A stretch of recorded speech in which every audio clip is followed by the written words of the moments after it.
everybody, I'm Alessandra Tommasi, an entertainment journalist from Italy, and I'm delighted to present you these amazing guest panelists that we have here today. So let's start with the director, producer and writer next to me, Evgeny Afineevsky, and then the producer Gisella Marengo, and joining us via Zoom, Simon Willgoss, executive producer, AVP of development of Nutopia. Hi Simon, if you may share with us a few words about yourself. Let's start with Simon, maybe. Yep, certainly. Hi everyone. I am Simon, I am an executive producer at a production company based in London and Washington DC called Nutopia. I oversee the development operation at Nutopia, so I'm sort of charged with everything from original idea generation to closing the deals for shows that then move into production. And at Nutopia, we focus on premium unscripted documentary series that have an underpinning normally in science or history. So some of our big series recently have included One Strange Rock with Will Smith, which was a big kind of earth science tentpole series for Disney+. And The Last Tsars, which is a docudrama on Netflix, and also The World According to Jeff Goldblum, which is a sort of light pop factual series on Disney+. So we do a wide range of kind of academic underpinned but broad appealing premium docuseries. Thanks, Simon. Gisella? Hi, good morning everyone. Thank you for having us here. I am Gisella Marengo. I'm actually Italian, but I've been living in Los Angeles in America for about 15 years. I'm a film producer, documentary producer. I've developed different kind of script. I work between Italy, France, US, England. So depending on the script, depending on the story, depending on the director. The last two my project that I'm really passionate about, it was of course Francesco, directed by Evgeny Afineevsky, and another great documentary that we're just editing and finishing now. It's called Ennio. It's about the true story of Ennio Morricone, the composer, directed by Giuseppe Tornatore, which is like our great Italian director, and we have really like beautiful, great artists in it. We interview Clint Eastwood, Quentin Tarantino, Bruce Springsteen. We have music, film. So I think with this documentary, we can really keep the love of cinema growing and going for young generation, old generation, everybody. So, you know, this is my last project that I'm working now. Wow, that's so inspiring. Evgeny? Evgeny Afineevsky, director, producer. I also film sometimes, often actually. Last project was Francesco, which was, I guess, headliner of since October last year, when we've been on the red carpet with Gisella of last festival in person of 2020, the Roma Film Festival. We literally, last screening was on the last day before the lockdown. And just in time, let's say. Oh yes. Okay, and, we made it. And prior to that, I had HBO. Francesco right now playing on Discovery Plus. Prior to that, Cries from Syria on HBO, and prior to that, Fincher on Fire on Netflix, and I have more projects that are on Amazon, but my main movies right now are related to the headlines of today's world. So trying to bring what people not see sometimes on the news channels, trying to bring this content into the homes of the people and educate, I guess. And do you think that because of the streamers, now people are more ready to enjoy and embrace this new content? I do believe that specifically through the pandemic, we can say, people been caved in their homes, and we were trying to expand through the documentaries, through the fiction, basically non-scripted content. We're trying to expand their horizon, bring the stuff from all over the world, because sometimes you see on the news only local content, specifically that, for example, for us, for United States, we were living in bubble, and I think that's hunger, that's desire for the non-scripted content from all over the world gives opportunity to bring it to the people, because we're not only opening their horizon, we also allowing them to learn something that beyond their cities, beyond their countries. I think that's what brings us into the homes through the streaming. And every day We're seeing that every big studios that before they were focusing on the cinemas and cinemas theatrical, I mean, these days each studio trying to transition into the streaming platform. Right now, almost every big major studio have a streaming platform, and the streaming wars are just beginning. As Gisella was saying, actually, it's an opportunity to bring to the wider audience these national treasures, we can say. So it's important, in your opinion, to get involved the audience in these new horizons, as Evgeny was saying. Yes, it is, because I think, as I'm, for example, an Italian who's based in America, but like our content needs to be spread all over the world, and sometimes for different matters, it's, you know, I mean, as much as I love cinema, but it's contained in one theater, which is like the streaming things is really like a strong message that can bring and spread for all over the world, so everybody has access of it. So it's very kind of, you know, and the important thing, we also need more and more and more content, more stories, more interesting searching and knowing more, and in order to, you know, shoot, as you know, making documentary takes quite a long time. Yeah. So we need much more development so we can actually bring it there, because I think there is a starvation of it. Like, people really want to watch it more. Because it's a labor of love. Yes, It's not yes. But it's also, I guess, for us who created the content, if you look at the news where journalists basically connected to the networks, and networks searching for certain type of the content. Yeah. We as the filmmakers, we as artists, we having our freedom of kind of go into the field, look for our stories that we are connected and we are passionate, and we are able to bring it with all our passion, with all our knowledge. We have ability to do much more research, and that allows us to do a comprehensive kind of storytelling where you can have beginning, middle, and end. And if you look at the news, sometimes you as a journalist, you have limitations. Just one angle, and that's it. And you have 2-3 minutes to tell a small story. We have this ability to bring the content, rich content, and full of surprises, full of coverage. And that's what I guess audience ready to accept. What do you think, Simon? Because Nutopia is bringing to the world such new contents, and there are universal, not only located. Yeah, no, certainly. I think that's a big change. The streaming wars has totally transformed not just the appetite for unscripted, but the types of shows that audiences are able to watch, but also that streaming platforms are looking to buy. And I think the obvious one that everyone's touched on is the fact that these streaming platforms are normally global, so they're looking for big propositions that work for global audiences. As Evgeny says, they're much more open to hearing from global filmmakers as well. And the previous sort of world in which, with cable buyers, for example, you'd have to slavishly follow a creative brief that they set. The streaming platforms are much more open to producers and directors bringing them their own stories, their own ideas, and are actually backing them to tell them. So that's led to a real kind of creative moment, I think, in the unscripted business. And it's also, I mean, I find it interesting that the different economic models, from the ad-funded cable or broadcast services of yesteryear and the streaming platforms, the difference between the subscription model of subscription services means that they are naturally not appealing, don't have to appeal to really broad audiences the whole time. They need to super serve different passion groups. And I think that's allowed filmmakers to tell new and exciting stories from different worlds for the first time. So do you agree with Evgeny when he said that actually the pandemic is a bad word to say helping, but absolutely is leading the audience to have more interest in unscripted content, because they are at home and they have a larger choice?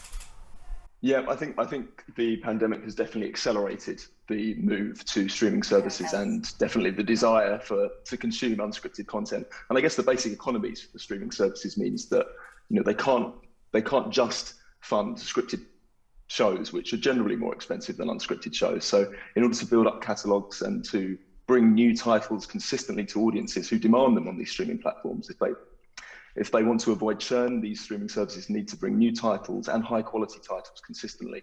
So there's a demand and a desire for a broader range of stories. And I think it was interesting hearing, I think it was Reed Hastings said last year that he was surprised about how many non-English films and series were performing in English-speaking territories, and that the subtitles. I mean, Nutopia are about to launch a fully Italian series in a couple of months on a streaming service, entirely in Italian, will be subtitled, but we're expecting and hoping it will be a hit in English-speaking countries as well, just because it's a great story, and audiences have shown that they're open and have an appetite for global stories told well. Actually, what just Simon said, almost every platform right now becoming global. So it demands the global content. And if before studios were just focusing, okay, American studio will be trying to produce only American content, here you have Netflix that also need the kind of local content, because they're serving not only America, they're serving also many foreign territories. So that's becoming also challenge for the streaming giants, and they need more foreign content. Like, for example, Gisella telling the story of Henry Morricone, and it's becoming already a global sensation, global content, and educating the global audience. And at the same time, for example, Netflix have a huge spread in Russia or in some other countries, so they need the local content to implement there too. So that's kind of brings more and more opportunities for the global filmmakers. And also more inclusivity and more diversity. I know that Gisella is very keen to this topic of conversation, that it's important to have a different voices and let them be heard.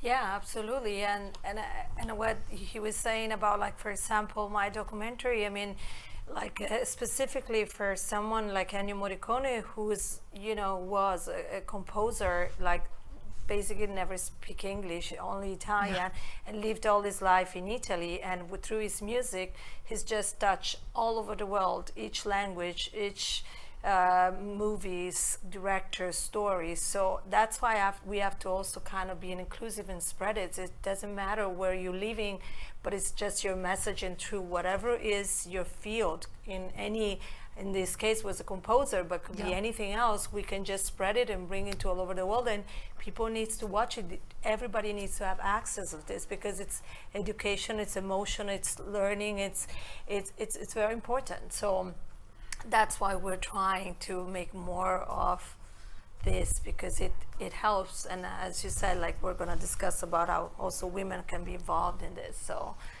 and everyone is. But I think what you just said, diversity, I think because we're going global and because we're trying to take on different mentalities, different cultures, different races, racial places, let's say, we're talking about Asian market, we're talking about African market, we're talking about Latin American market. It's becoming the diversity inside of the product. It's automatically, like my last project that I did with Gisella, we're talking about Pope Francis movie, I had women empowerment. I had literally civil unions which erupted the whole media in October. We had sexual abuse, but it's not a movie about the church. Same time, you have everything about Africa there, everything about Middle East there. You see yourself represented.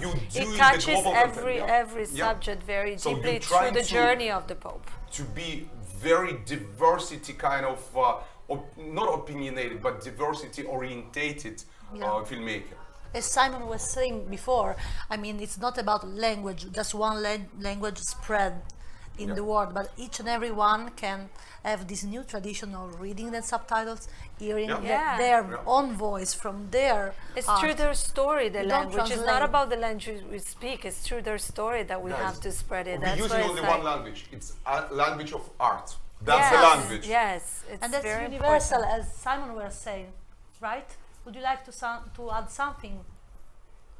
Yeah, no, I think that's right, and I think the stories. I mean, another series that we've just begun production on is a series about African history, but it's for a global, broad audience. I think there's an appetite for diverse stories from diverse talent, and I think that's a great thing. I think it's a real.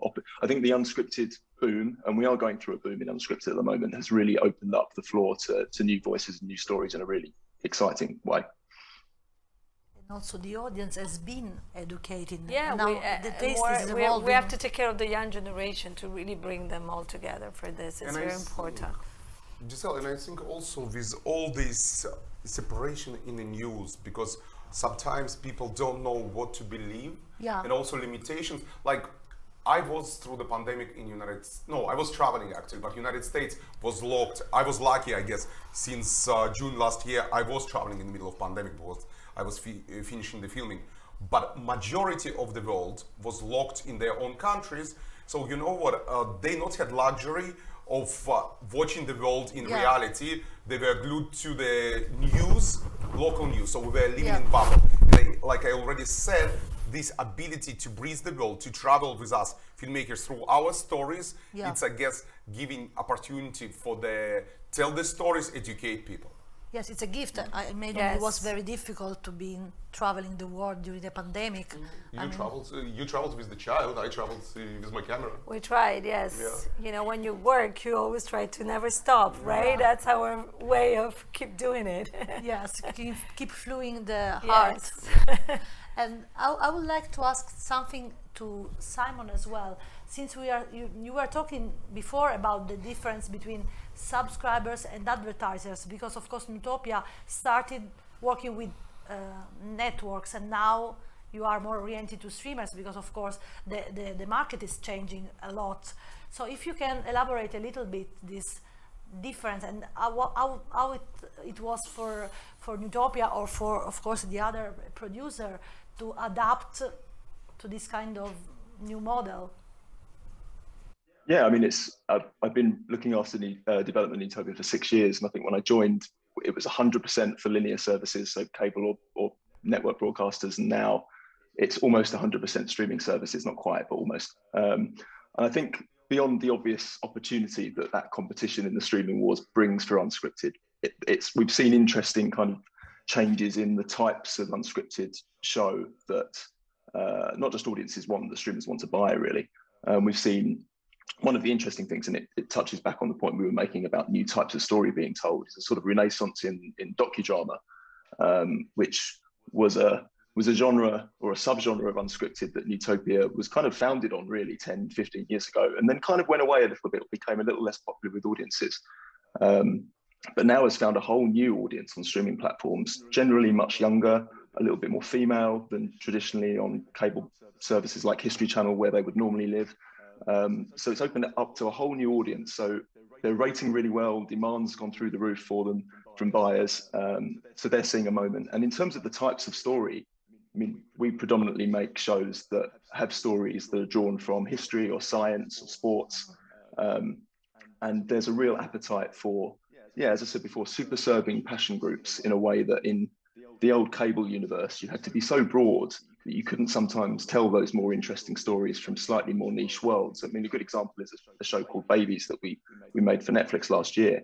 And it was a show that had been on our slate for a while, and we'd talked to cable or broadcast networks about the show, but it was just a little bit too niche for the sort of audience that had to appeal to a really broad advertiser-friendly audience. But in a streaming service world where you want to appeal to more niche subscribers and you want them to keep coming back and you want to keep appealing to a sort of constantly renewing group of niche subscribers, something like Babies is a perfect type of show, because you'll have a constantly renewing market of young parents who want to watch it. It seems like liberating. There is more freedom around. Am I right? And tell the truth more, you know, like being able to tell the truth. That's freedom that we as artists have compared to the networks, which kind of putting you as a journalist in a certain framework towards the exactly leading competition between the networks that we have in the United States. If you will look what content delivered by CNN or by Fox, they're slightly different, and again, that obligates the journalist to tell it in a certain way, the same content, but with different angle, like you previously said. And we as the artists, we have this freedom to tell our stories as we see it on the ground, on a field, like every field journalist, and with our passion to be a storyteller and basically creator of content. And as Simon was mentioning before, talking about the female audience, Gisella, one of your core business is difficult to say core business, but anyway, you are very passionate about women empowerment in your work. Can you tell us a little bit about it, and also on a personal level, not only on a professional level, how much is important, you know, the Women gender equality. and Yeah. well, I mean, as a woman, I can say, well, we're mother first, we're women, so we're strong, and sometimes, yeah, it feels a little struggling. Take care of everything, because our job takes a lot of time and a lot of traveling, so sometimes it's difficult to combine all together. But as I could do it, and I have other colleagues who are like my dear friends, and I saw in the in another panel is going to be Shannon McIntosh, who I truly appreciate. She's another producer and women, and you know, just like I think we're empathizing, we're understanding, we're sensitive, we can talk with our director, we can really bring everybody in when there are problems into like, you know, set and before the developing. Sometimes there's a lot of problems to deal with, and I find I don't want to talk also personally, but about all the other women, we really know how to take care of it. And that's very important, because it takes the balance of making the project going, because it's very, what you see, it's the final result, but there is a lot of things that we're working before, and sometimes it's also really emotional, because as we said, we also, I mean, you know, I'm also a producer, but I'm also an artist. I live through my story. I can connect with my director, so we need to bring all this together, and it's very important. I think women has this capacity to do it, and I love more the way of we team up and we create, you know, like a strong team that we can really work together and make something special. So I'm always open to work with women. I'm also part of a foundation with Deepak Chopra it's called Love in Action, that we, you know, we empower women in different fields. It has to be not only movies or documentaries, it can be any other fields, but you know, I think this is really, really important. So we kind of bring peace into this. We were all surprised in a good way, of course, during the Oscar, that Emerald Ferrell has been pregnant while she was directing her debut movie, Promising Young Woman. I think you can relate to this double challenge, you know, to find a balance. My own experiences, you know, I'm a bit old. I've been older, and when I got pregnant, I was like 42, so I wasn't like a baby, and it took me a while, because I wanted to also grow in my career first, because I thought it was important. And then I got pregnant, and I shot a movie 4, 5, 6 months. Then I went back to Los Angeles, and then I finished my documentary. And while I was really, really pregnant, I was interviewing Hans Zimmer, Quentin Tarantino with my director at 12 at night. I delivered my baby after 1 week. I was already interviewing other people. Wow.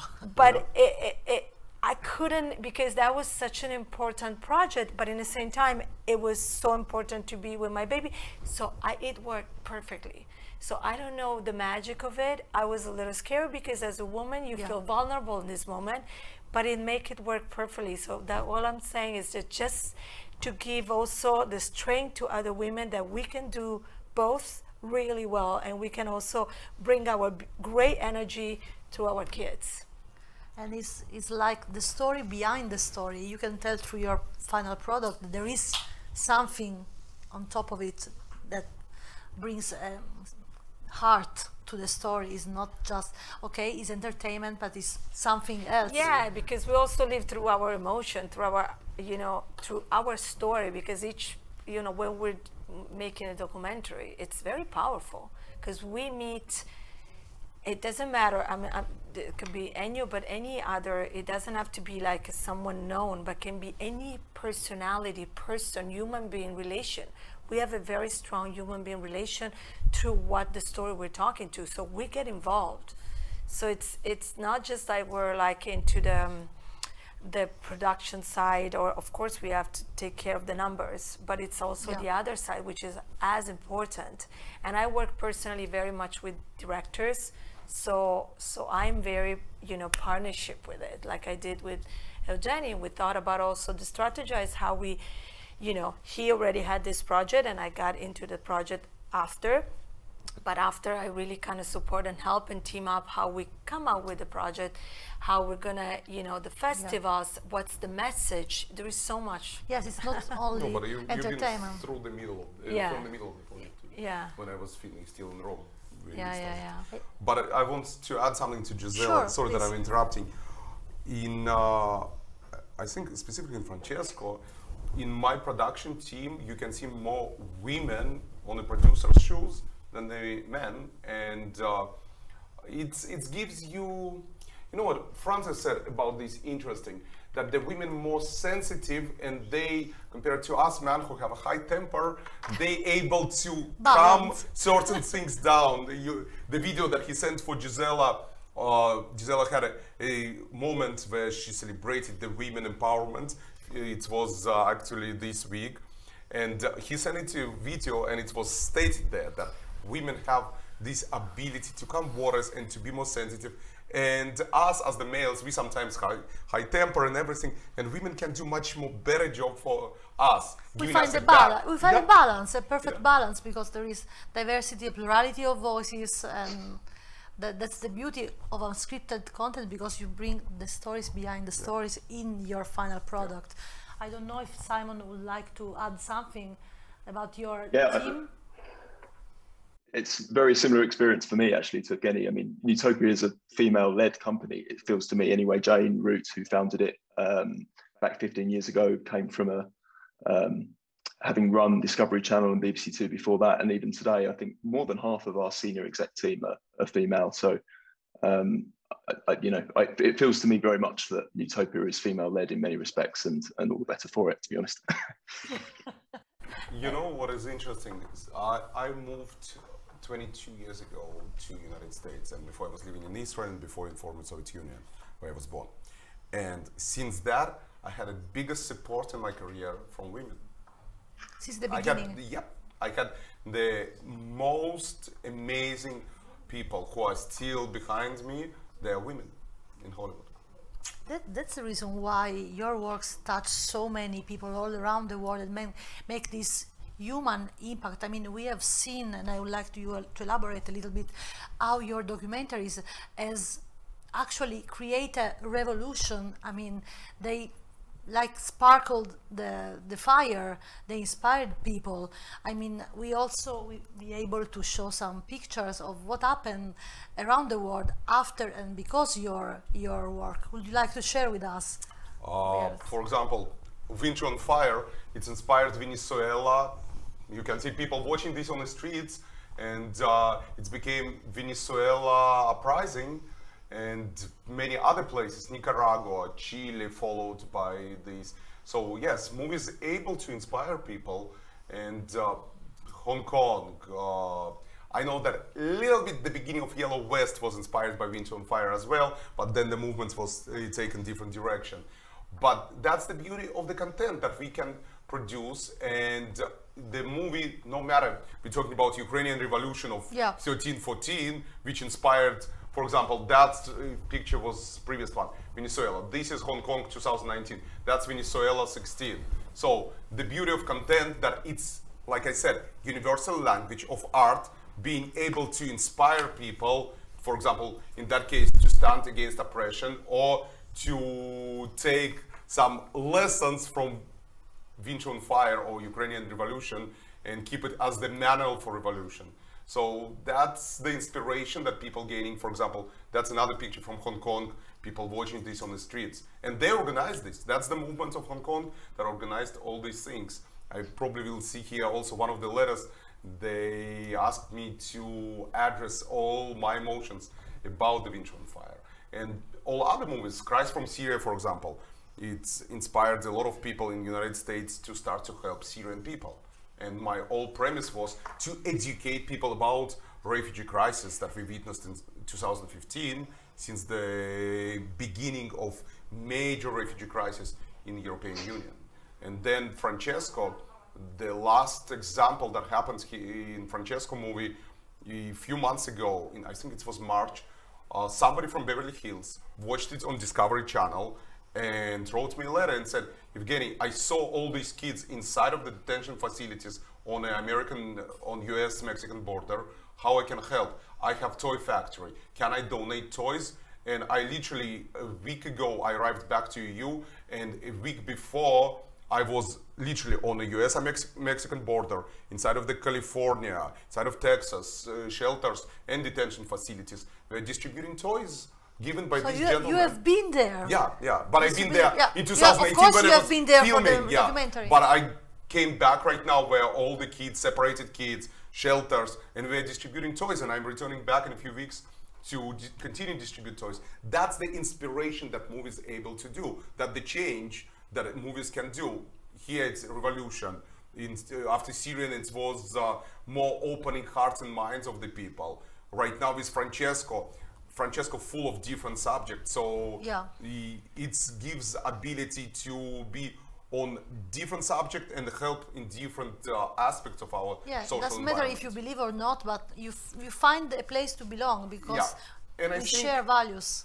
It's not a religious documentary. Yeah, exactly. That's what I'm saying. It's based on but I think Francesco, when I was creating this, and Gisella was a part of this journey, it's not was about Pope, for example. For me, it was about us humans who in last century created almost every disaster in this world, from climate change to refugee crisis, to all these war conflicts in Central African Republic, for example, or all these genocides that continues growing, from Armenian genocide to Holocaust to right now it's Rohingya refugee crisis, which are another genocide. Or we're talking about inequality, in that case it's the women empowerment that Pope kind of through his example. And in these days you have a lot of, I worked with Vatican for the last 3 years to make this movie. It was still cooperation.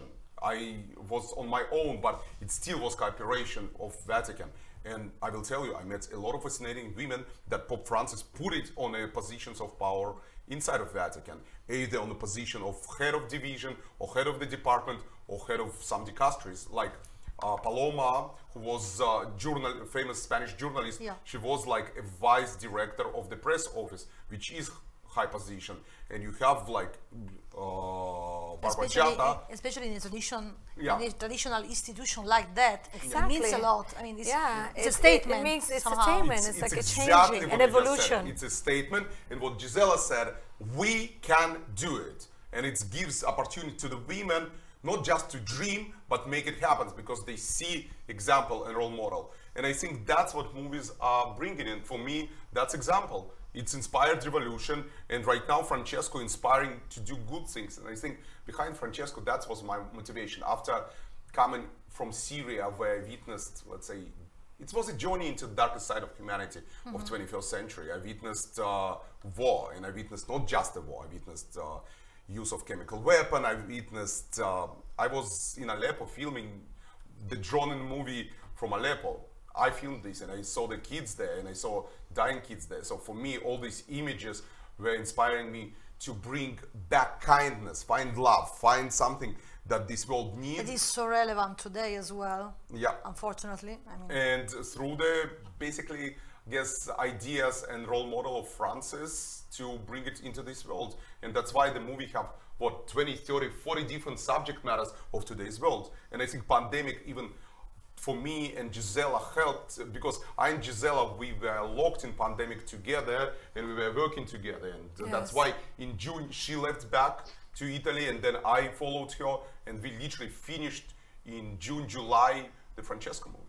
In order to be ready just before the other great challenge we are facing right now. Challenging.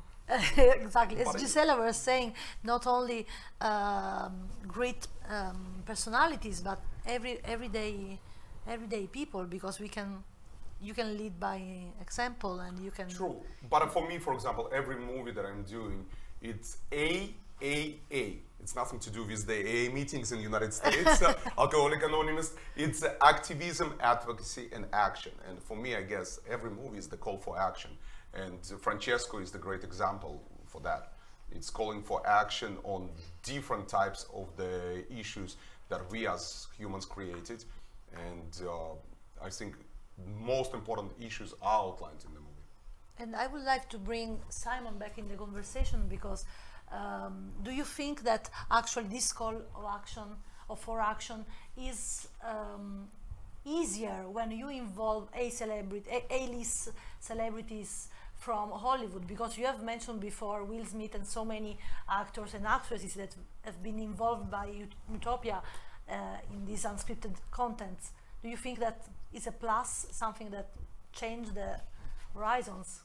Yeah, I think so. And just to sort of touch on the points Evgeny was making about call for action, I mean, we do it in a slightly less direct way, but I mean, I always think about natural history programming, and one of the benefits of the boom in unscripted at the moment means that there's a demand for big natural history shows in a way there wasn't 5 or 10 years ago. And I think that really helps. And we think about this a lot when we're developing shows in that sort of space. And I think it was David Attenborough said, I'll be paraphrasing him here, but it was before you can save the world, you need to fall in love with it. And I think that's what natural history does in a really potent way.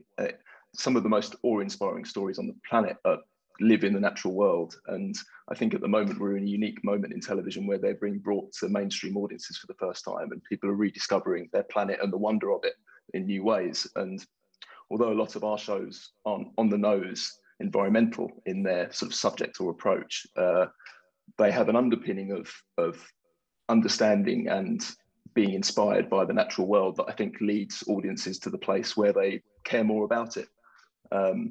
And to your question about celebrity, yes, I think obviously that helps. I mean, we've done a show called One Strange Rock with Will Smith, and we're doing another show with him at the moment that explores some of the most wondrous places on Earth and how they work. And he's such an advocate for the natural world, and he's obviously so charismatic on screen and able to translate the joy and wonder of those stories to audiences in such a compelling way that I think it does in an indirect way act as a call to action to people. Equally, we're working with Chris Hemsworth on a show called Limitless about the human body, but we've also just finished a show with him called Shark Beach, which is going to play on Disney Plus as part of their Shark Fest strand this year. And it's him telling a story or exploring his own relationship with sharks, having grown up near a beach in Australia that has one of the highest attack rates of sharks and humans. And he really wants to explore in a thoughtful way our relationship with sharks, and that when we enter their world, how we deal with the conflict that sometimes arises from that. And it's a really thoughtful film. It's telling a story that is really close to Chris. And I think that's just something that didn't happen 5 or 10 years ago. I think the rise in unscripted shows not only allows for the budgets for these big scripted stars to take the step over into unscripted in really interesting ways, but it allows them to tell stories and have experiences that are really important to them as a result. Yes, and again, it's personal, as Gisella was saying about Tarantino and all the people involved in documentary in the memory of Ennio Morricone. I mean, they are involved in first person, and you can see on screen not only in their scripted content, but now in the unscripted content that is living this like new exciting chapter. Yeah, the one I also like. We had this incredible interviews where you really feel artists, want to support real great artists. So it's just like an ensemble piece of different artists who's just talking about like what they were inspired by and what made them also make their movies better. Or so in that case, we had like a sort of an icon, which is Ennio, but like who brought his music into, an emotion on a different world of it. And we also, specifically in this documentary, because Ennio was such a reserved person, we also kind of, through the director, who's also a friend of his and a great director, his intimacy. So we know a little bit more about what was his journey inside of his office and how he felt, because that's also important to go, and being inspired to other people, not just like through his music, but also how he is as a person, And so that I think is also very interesting to share with the audience. And again, like young generation who start their life, start their jobs, they need to believe in things. And I don't want to go there, but there is so much content now on Instagram and Facebook, whatever, and sometimes it's just kind of misunderstanding and leading. So I think also we have an important, job to educate young generation to art, to what the beauty of it is, you know. And if what we say, famous people can collaborate and help in bringing this awareness even more, why not? You know, like when they say, like, when we do charity, you shouldn't say about it. Well, but if it's a strong message and a lot of people can follow this, why not? Because that's how people follow strong and important message. Young generation need to have something to believe in it, you know, and so we need to create that for our kids, for other, you know, people. So we have that, we need to go through this journey together. And as you said, it's a unique way to tell a story, because we know Ennio Morricone through his music, but we don't know, we know almost nothing because about it was him. very, when we decide, so just very quick, we decide, the director who's an Academy Award winning director, Giuseppe Tornatore, who was one of his best friends, asked him to do the documentary, and he said no, because my life is not interesting. I have nothing to say. That's why he was thinking, but we don't want, I mean, we actually find that his life was way much more interesting than he thought, but more important through his music as well, and his personal struggling also with what he was doing and what was creating, and the recognition of many other the directors and people that are involved with. Would you like to add something, Evgeny? Because again, the human touch is at the heart of the stories. I guess for me, each of these movies are my human touch and human touch of every character that I'm meeting on this journey. And if you're talking about celebrity involvement, I will give you a great example on Cries from Syria, where we had amazing Helen Mirren, who said, I want to be a voice behind all these disasters, behind all these kids, and she helped us to create a voice narrative behind the Cries from Syria. And then amazing Diane Warren said, Evgeny, I want to write you a song. She wanted actually for the pop movie, but it was already finished. So Diane wrote a beautiful song, and then she said, let me bring some singer. And when we went to Cher, you know what, Cher did an incredible job. Both of them did it for free because they believed in the cause. Yes, they wanted to inspire this, and Cher recorded 3 times song with the kids, which never happens in the history, because Cher, like, she's coming, she's finishing, she's gone. Here, just the performance. She re-recorded this because I wanted to do it in a certain way, and she did it. And it was amazing, amazing collaboration of artists supporting other artists. No matter the level, I'm still young for the Cher, I still young artist. Sure. She is accomplished artist with almost every award possible in this world, and she's a legend. And for me, working with her was really remarkable because she was simple and she was driven into the story and helping to promote the story. And I know how she is passionate about Syria, how she's passionate about Armenian story, and that's the beauty of the true artists of Hollywood, who are also celebrities, A-listers, because they use their platform, and they love it. They enjoying this, to be a part of this call for action or inspiration or education for the current audience. And speaking of audience, we can bring them into the conversation, because I think we have some. Anybody have a Q&A that we can start, or? Yeah, sure.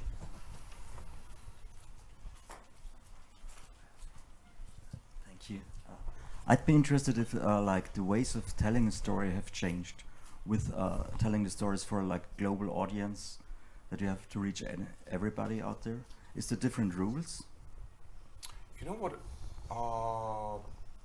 I'm taking stories, but I always trying to find something in my stories, something that can be connecting my audience to them. So I try to take, for example, when I was doing Syria, I try to find inside of my narratives things that can be applicable to different types of demographics. Same with the Pope. So it's not that I am trying to apply myself to some rules, I just trying to serve audience. You know, I will give you something really funny what I learned on my journey with Winch on Fire, with Ukrainian Revolution. when I brought the cut from Ukraine, and I was working with the Netflix team, specifically with Lisa Nishimura, again, great female person, great female executives at Netflix.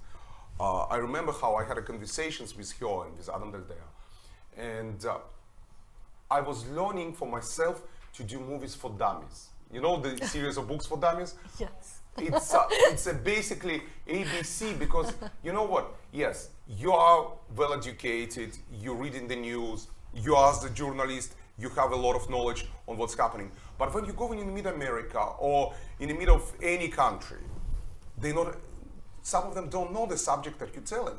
So you need to tell the story from A to B to C, but in the same time, you need to engage them in your story. So you're trying to apply certain stories in a way that can lead to their interaction, something that will be interesting to them because it's happening in their lives. So I'm always trying to apply this rule, I guess it's my rule, to myself. A, it's a story for dummies. So I need to tell the story from A to Z.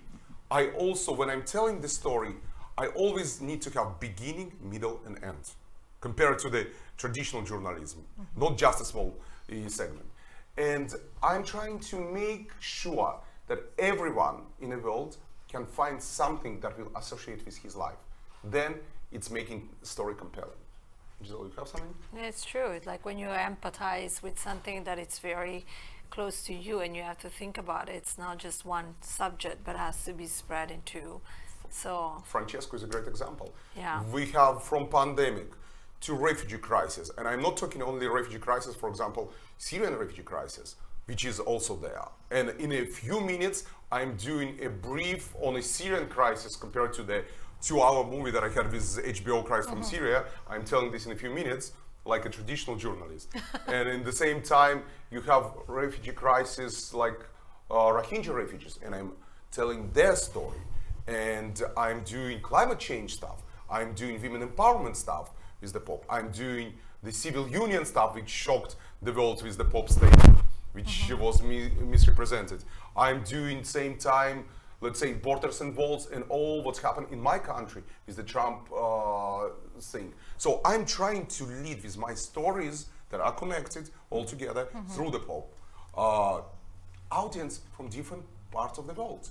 I'm taking people to the Philippines, and I'm taking people to Central African Republic. I'm taking people to the journey into the Auschwitz, and I'm taking people into the history of Armenian genocide. So for me, I'm trying to lead audience in different ways to something that will be interesting for them, and they can find something for them in my story. to relate it to.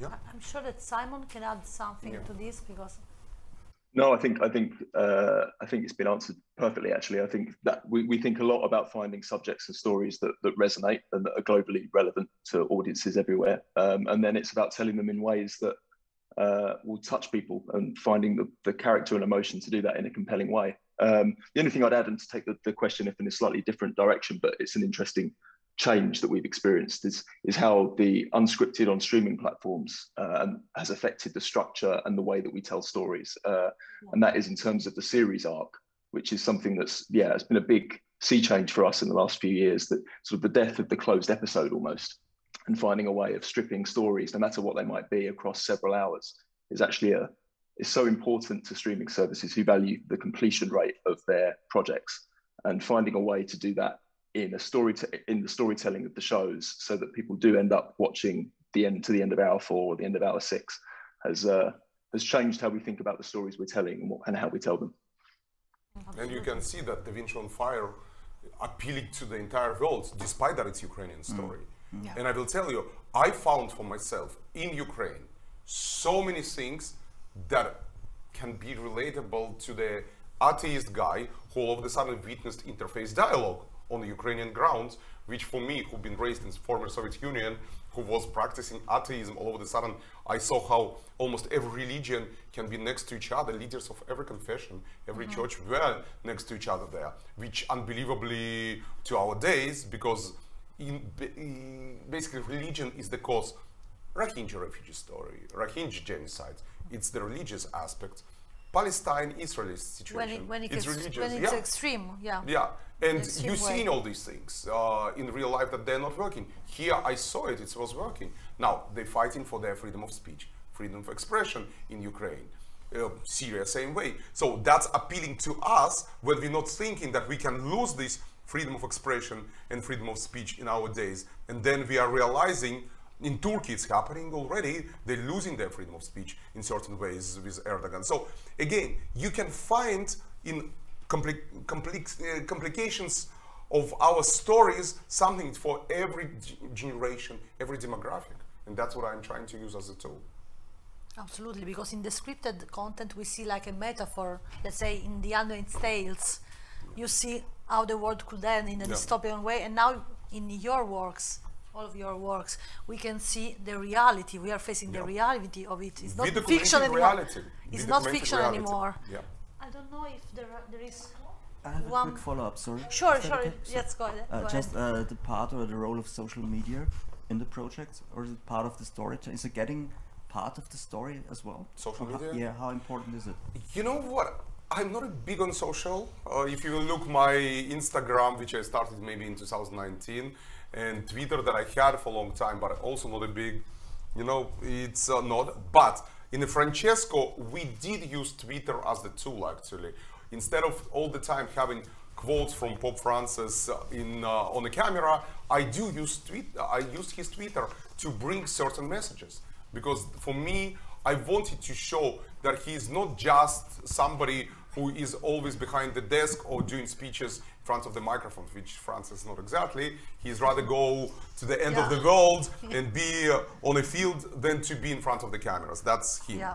He, from the beginning of the project, said, I'd rather be there at the corners of the world than in front of the camera. That's him typical. And this is a statement again, because it speaks Listen, louder than words. Yeah, but for the first time I integrated Twitter, and I enjoyed this, integrating some of his great messages from the Twitter.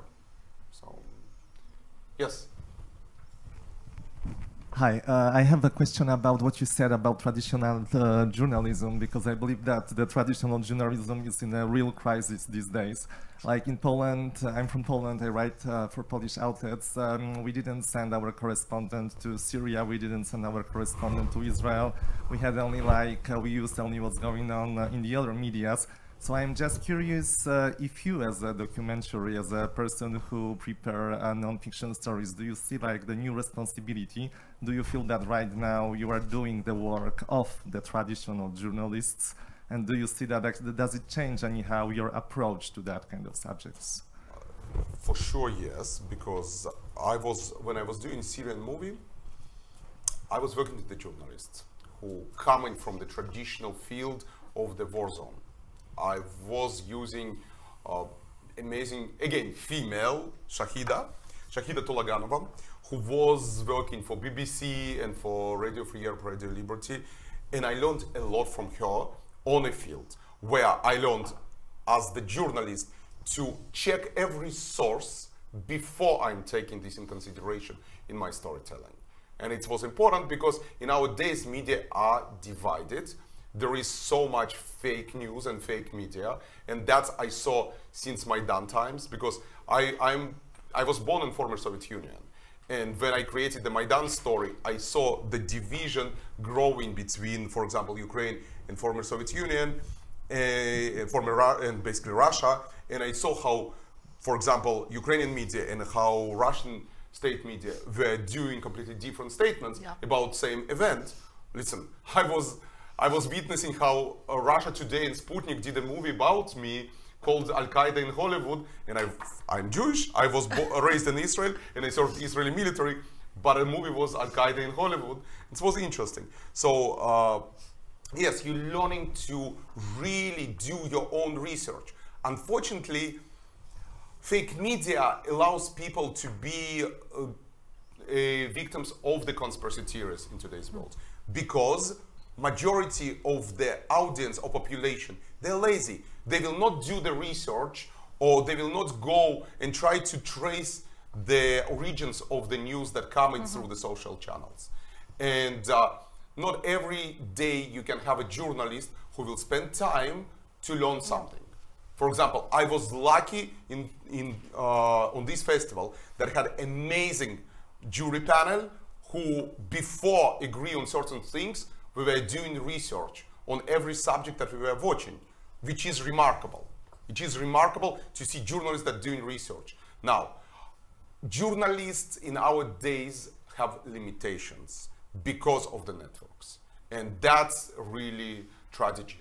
There is no freedom of speech sometimes inside of the networks because the networks trying to go certain direction.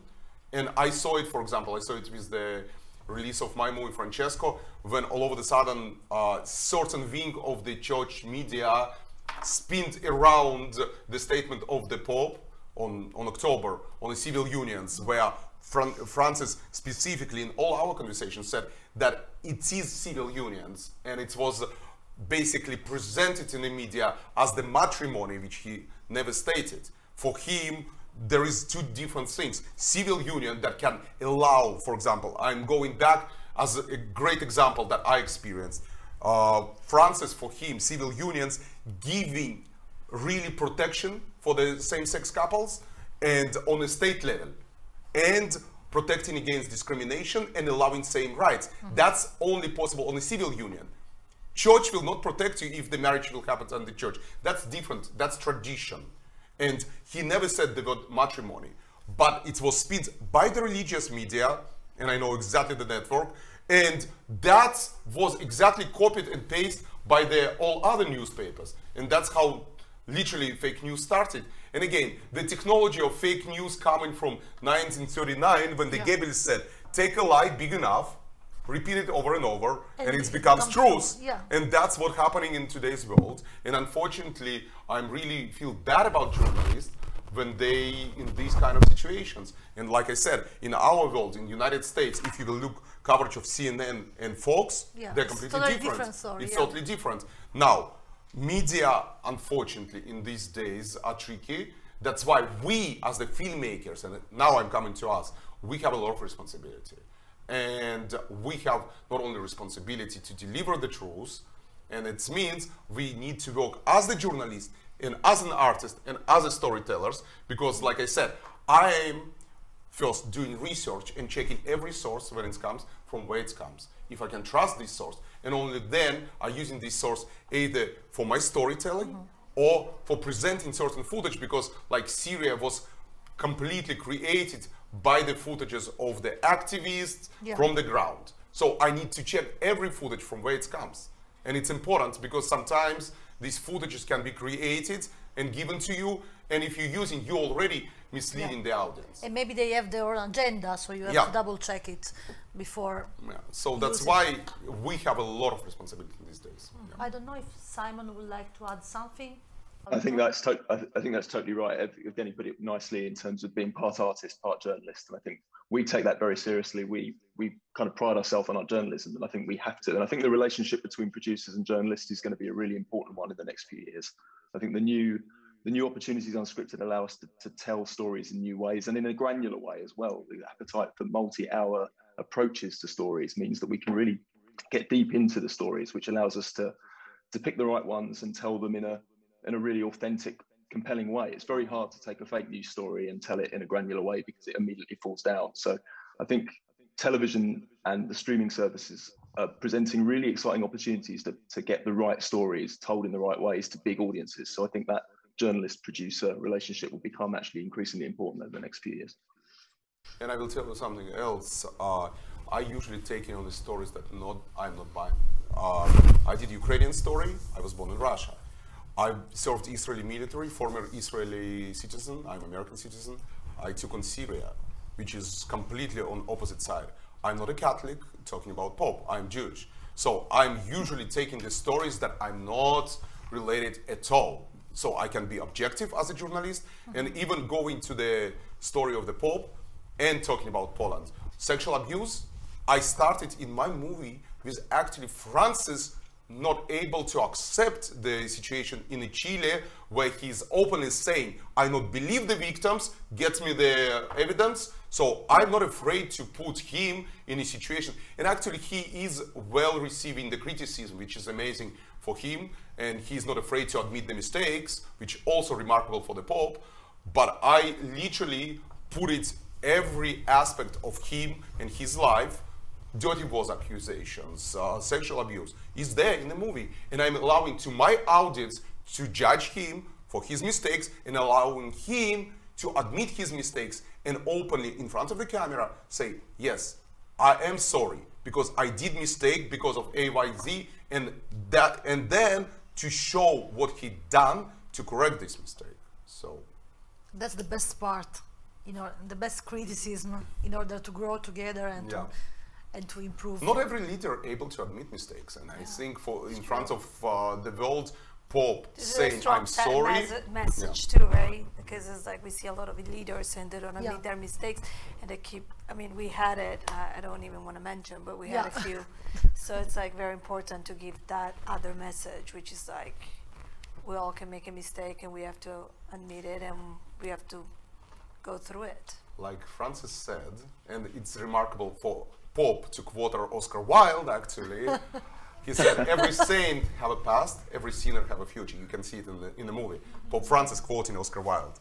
That means a lot to him. That seems a lot to him.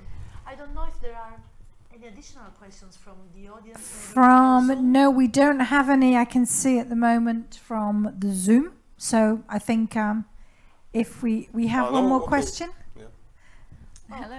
I wanted to ask if you think streaming platforms are enabling audiences to make call to actions to find what to do on causes more easily than on traditional networks. I do believe. You saw that because of Netflix, this movie was playing from Netflix on all these places, like that was the example, all these pictures in Hong Kong. They played it directly from Netflix. Because this movie never came out either on DVD or cinemas. It was directly from streaming.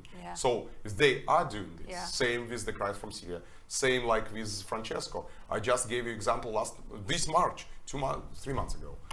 End of March, the owner of Beverly Hills Toys Factory, watching this on Discovery Plus, writing me a letter that he wants donate toys on $1 million to every child who is inside of detention facilities. We already distributed this. So it means the ability to reach wider is here. And that's what streaming gives you. And I think even our panel today, it's on a streaming. Not on a big platform like Netflix or something, but it will be eventually on YouTube, I think, So it means what we are discussing today will reach people and more people can educate it on all the conversation that we have in here. And I think that's the beauty of today's world of festivals, that it's not like, okay, this festival is happening in Monte-Carlo. No, the ability to reach audience beyond Monte-Carlo, what is beautiful here, and to share the experience and the knowledge of the professionals that Monte-Carlo bringing here, it's much more larger, and it means call for action, education, everything happening in today's world much more faster, much more larger, and much more larger scope. I agree. Simon, would you like to add something, because Nutopia is focused on unscripted content only? Yeah, and I think that's totally right with the streaming services. I mean, with the traditional linear services, you'd have something really important, like Evgeny and Gisella's film. It would be on in a slot at one moment on one network, and if you are not watching that network at that moment, then you'll miss it. Whereas streaming services are set up to not only have it there perennially, which means that it's there for a much broader audience to access at any time, but it pushes the quality of the content up, because I mean, as someone who has to generate new show ideas and then produce them, as everyone on this panel does, you're competing against every single project that's ever existed in the history of television, effectively, the whole time. So the barrier for entry is really high, and the bar for quality has to be really high, otherwise no one will watch it. So the quality of it's going up, which naturally will bring it to a broader audience, and it's there for a constantly renewing market. So a 25 or 30-year-old who's just watched it, there'll be another 25 or 30-year-old in 10 years' time who can still watch it. And that just never existed. It's a simple point, but it's a really important one, and it's part of the reason Unscripted is big right now, I'd say. Yeah. And I will tell you another thing. I think because we have variety of networks, the same subject can be shown because of the variety of networks by different artists, same subject by different artists in different angles. Yeah. Like for example, in 2017, when I released Cries from Syria, same year we had 4 or 5 Syrian movies. It was Cries from Syria, it was Matt Heineman did something on Raqqa, then Firas did something on Aleppo, it was his project. Year before that, Orlando did White Helmets. So it was variety of the project on the same Syrian subject, but we had like 4, 5, 6, and then a year after, Firas had Cave and Vad had here for Sama. So the ability of different, these huge amounts of the networks demanding all this content, allowing more and more artists to cover same subject with different stories, different angles. Richness. Yeah, and basically widely open our horizon as the audience. Before wrapping up the panel, I would love to ask each and every one of you if you can share with the audience one title that they can watch that maybe you have seen, you have watched recently, or that you have produced it, that so they can have a small list of watching unscripted content. So we mentioned all your previous jobs, so they can start watching all documentaries that you have produced. But I don't know if what was the last things that you have watched or that inspired you somehow. Well, they think I can dive in. I've been watching a lot of sports documentaries really recently, and they've been fantastic. Netflix have some great ones. I've just finished watching the Tiger Woods HBO docuseries, and it talks to a broader point that we've made today, that sports documentaries, certainly to the extent that we've seen them recently, just didn't exist 5 or 10 years ago, and it's a great example of an unscripted subgenre that the streaming revolution has allowed people to tell. And there's great stories in sports, and there's great stories in science and history that didn't have a platform before, but now really do. And they're all great series with emotion and character and compelling arcs, and great for non-sports fans as well. So I'd recommend the Tiger Woods and other sports docuseries out there right now. Take note of this. Well, I've been watching a lot of documentaries also about women. Okay. So, and also different cultures and race, and so it's like I watched one particular, it was called Women, and it's actually was Netflix. Okay. So that kind of really inspired me, and like kept me going and see other strength from different field of women. So that was very interesting for me. I don't think there's something really inspired me lately, but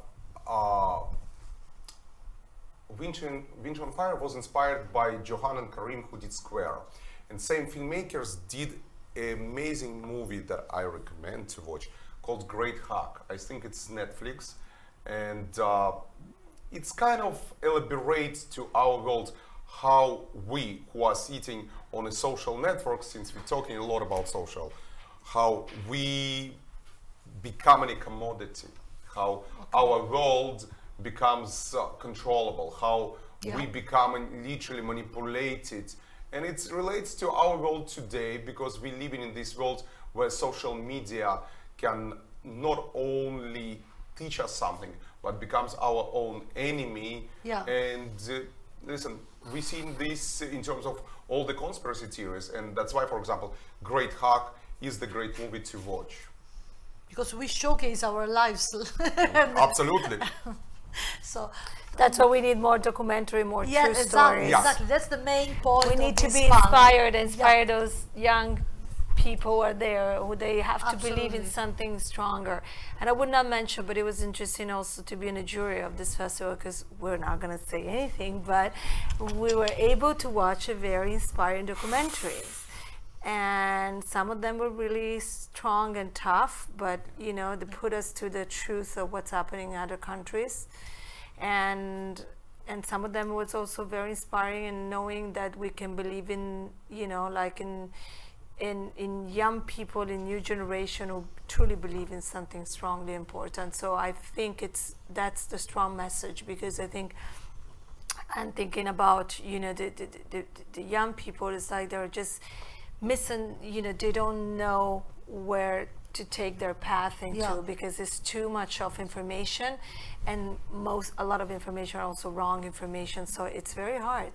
They are overwhelmed. Yeah, so that's why we have to bring, and that's how it comes with Simon. Is like, yeah, let's bring Chris Hemsworth in it, because young generation like him, and he's telling us a story that they have to follow. So great, this is the right path. So Absolutely. we need to concentrate more on that, and not in the other side that's kind of can get worried a little bit about it for the new generation. So we have this responsibility. Yeah, as a filmmakers, for sure. And on this note, I would like to thank once again the Monte-Carlo TV Festival, that actually hosted this panel today, and our amazing panelists, Simon. We go for on Zoom, but only for this, despite the circumstances, he's here with us today via Zoom. So thank you, Simon, for being here, and Evgeny next to me, Afineevsky, and Gisella Marengo. Thank you. And thank you all for watching. Thank you for bringing great content. Thank you, Joanne. Thank you for bringing great content. So I've got, that's absolutely fantastic. I think you all found that was very inspiring. I had a few keywords: inspiring, women empowerment. I think Oscar Wilde came in, and the guys are almost there. But thank you, and Simon, thanks so much. I thought it was great coming from the UK. I think we had a great conversation. Not that he wasn't in the room, but nobody would have known. So thanks so much to Simon. Yeah, it was great. Simon Willgoss, Gisella Marengo, Evgeny Afineevsky, and of course Alessandra de Tommasi. Thank you all for coming. Live in the room and also on Zoom, and we will see you, we hope, this afternoon for the fiction jury panel at 3 o'clock. Thank you so much. Thank you. Bye bye. Enjoy the festival. Bye. Thank you.